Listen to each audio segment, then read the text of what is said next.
La Oumma de YouTube, que la paix soit sur vous. Ce matin, en ouvrant mon ordinateur, j'ai reçu un mail d'une personne qui m'a donné une idée géniale. Et je voudrais remercier cette personne. Cette personne m'a dit « Ismaïl, tu es un Dajjal ». Et ça m'a fait penser que dans ma chaîne YouTube, je vous ai jamais parlé du Masih Dajjal. Donc merci à ce frère et restez avec moi. Ça va être le sujet de cette vidéo, Al-Masih Dajjal.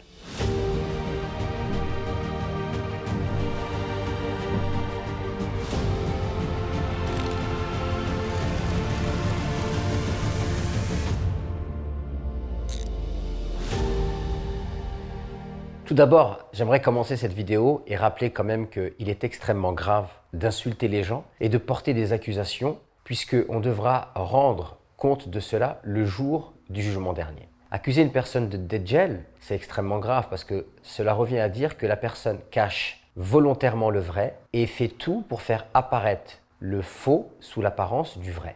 Donc je peux concevoir qu'on ne soit pas d'accord avec moi, avec certaines positions que je défends dans certaines vidéos, mais je ramène toujours des arguments et comme je le dis souvent, je ne défends aucune position sans qu'il y ait des savants qui m'ont précédé dans cela. Donc si vous n'êtes pas d'accord, plutôt que d'insulter, barakallahu fikoum, cherchez plutôt à argumenter. Car l'insulte est l'argument des faibles et des ignorants. Parlons maintenant du Masih Dajjal. Donc il est dit dans certaines traditions prophétiques qu'à la fin des temps, surgira un homme parmi les enfants d'Adam qui sera borgne.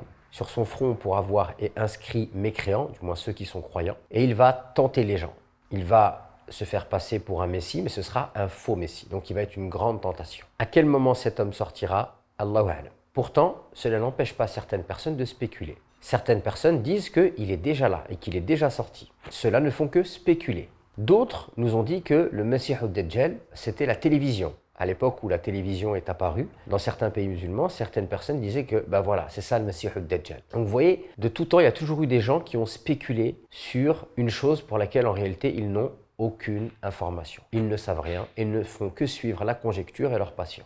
Je rappelle une règle qui nous est enseignée par le Coran, ne poursuis pas ce dont tu n'as pas connaissance. À partir du moment où le Masih Dajjal, sa sortie ne nous a pas été indiquée dans les textes, personne ne peut affirmer avec certitude à quel moment l'antéchrist sortira. Ne poursuis pas ce dont tu n'as pas connaissance. Pour les choses de l'invisible et les choses du futur, il n'est pas permis à l'homme de se lancer dans ce genre de spéculation.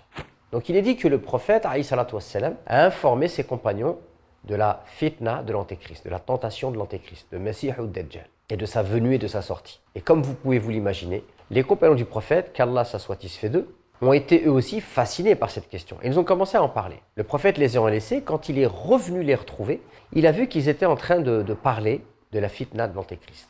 Lorsque le prophète est revenu vers ses compagnons, il leur a demandé de quoi êtes-vous en train de parler. Et ils lui ont dit, Ya Rasulallah, nous sommes en train de parler de la fitna de l'antéchrist. Et le prophète va leur dire, eh bien moi je vais vous informer d'une fitna, d'une tentation qui fera beaucoup plus de mal que la tentation de l'antéchrist.